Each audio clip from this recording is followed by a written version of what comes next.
नमस्कार, जनशक्ती महाराष्ट्र न्यूज आवाज जनसामान्यांचा news channel मध्ये आपले स्वागत आहे। केस बीड जिल्ह्यातील केस तालुक्यात पुन्हा एकदा रक्ताचा थरार पाहायला मिळाला आहे। हनुमंत पिंपरी शिवारात एका 25 वर्षीय तरुणाची गळा चिरून हत्या करण्यात आल्याची धक्कादायक घटना आज शनिवारी सकाळी उघडकीस आली।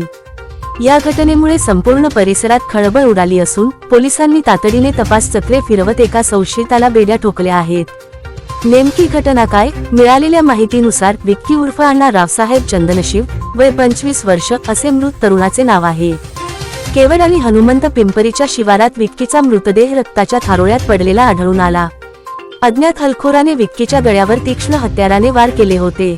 जखम खोल असल्याने मोठ्या प्रमाणावर रक्तस्राव झाला आणि त्यातच त्याचा मृत्यू झाला। आज सकाळी 10 वाजेच्या सुमारास ही घटना ग्रामस्थांच्या निदर्शनास आली। पोलिसांची घटनास्थळी धाव। घटनेची माहिती मिळताच केज पोलीस दलासह वरिष्ठ अधिकाऱ्यांनी घटनास्थळी धाव घेतली। यामध्ये अप्पा पोलीस अधीक्षक चेतना तिके, उपविभागीय पोलीस अधिकारी व्यंकटेश देशपांडे, पोलीस निरीक्षक स्वप्नील उनवणे व महेश क्षीरसागर, पोलीस उपनिरीक्षक उमेश निकम, इनामदार आणि अशोक सोनवणे यांनी घटनास्थळाचा पंचनामा करून तपास वेगाने सुरू केला आहे। संशयित आरोपी ताब्यात। या प्रकरणी पोलिसांनी तत्परता दाखवत महेश चंदनशिव नावाच्या संशयित आरोपीला ताब्यात घेतले आहे। हा खून जुन्या वादातून झाला की अन्य काही कारणातून याचा तपास पोलीस करत आहेत। भरदिवसा घडलेल्या या घटनेमुळे तालुक्यात भीतीचे वातावरण पसरले आहे।